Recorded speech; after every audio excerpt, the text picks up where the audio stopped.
How hard can it be?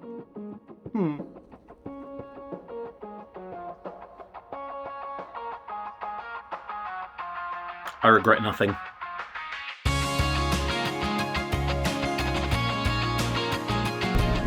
Hi everyone.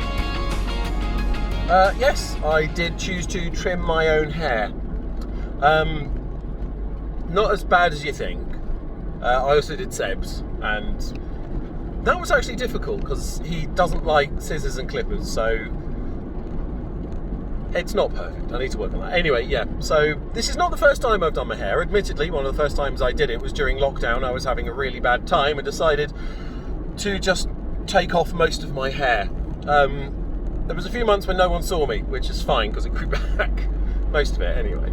But yeah, for those of you who don't know, Tasha was actually a fully qualified hairdresser. She had certificates and everything. And because she was dyslexic, she was allowed dispensation help with, her essay writing and stuff. And I typed up a lot of her essays. She would say what she wanted to say. I would rephrase it in a way that actually made sense for, writing, and I would type it. So I learnt a lot about hairdressing theory just from sitting there typing everything that she told me, which is great. And she also, towards the end, I actually trimmed her hair a few times as well. So I have no qualms or issues attacking my head with some scissors and clippers. And I give myself a 6 out of 10. It's not so bad anybody would notice. Hopefully.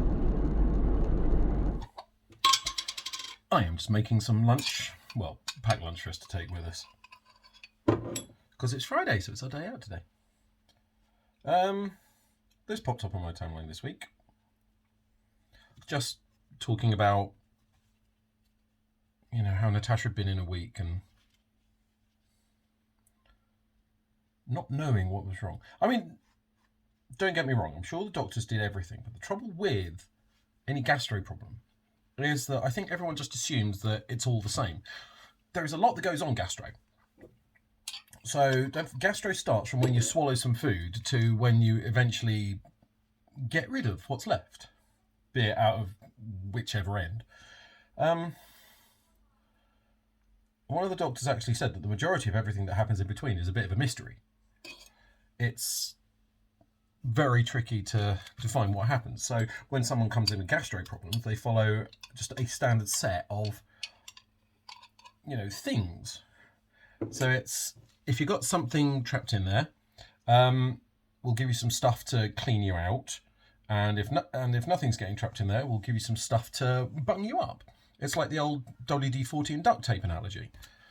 If it moves, it shouldn't. And if it shouldn't move, it should. So I think that's what happened this first time. Because, again, people, they just weren't listening. I mean, we know that this has been going on for a while. And that people just were not paying attention to what I said. But I know I'm not medically qualified. Unfortunately, I have the experience of time. I'd sat with her every day for years and I'd seen deterioration. I knew what had happened. I hadn't done proper research at this point, but anyway, to the zoo.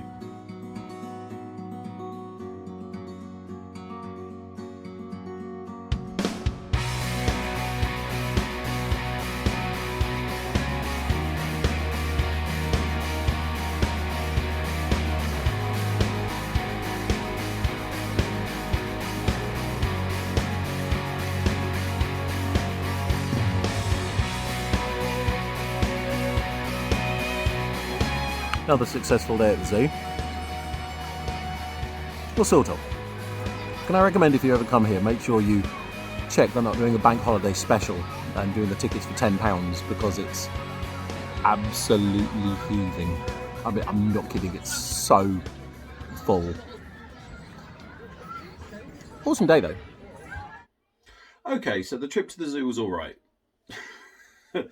We spent sort of like 2-3 hours there. I suppose that's the thing about having a season pass, that you can turn up for just a little bit and then go, it was so busy. They've got another cheapo day coming up. If anyone wants to go, I think it's August 31st. They've got another day, £10 a ticket for Banham. So it is worth going, as long as you don't mind a bit of a wait. And people crowding around windows to see stuff. But yeah, other than that, this week's been relatively quiet. However, I'll finish off this video. I just want to show you this. This picture was taken a year ago this week. There is a heath near the hospital, and me and the kids became very familiar with it, you know, especially in sort of August and September when the weather was still nice. You know, walk round, there's a couple of play areas, there's a guy who sells ice cream, there's, you know, a very large space to go for a walk, and this hollowed out log to look like a seat.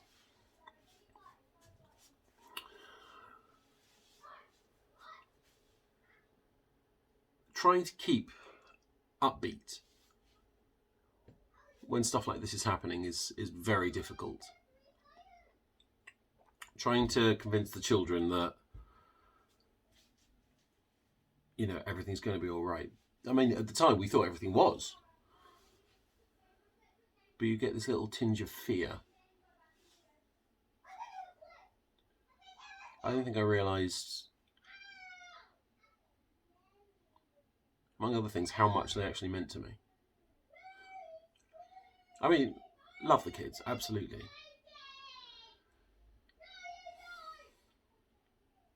But there's just part of you that I don't think realises how much you do until you get into a situation where you have to, you know, evaluate it. I don't know if that's coming out right. I don't know if it sounds absolutely insane, but the fact is,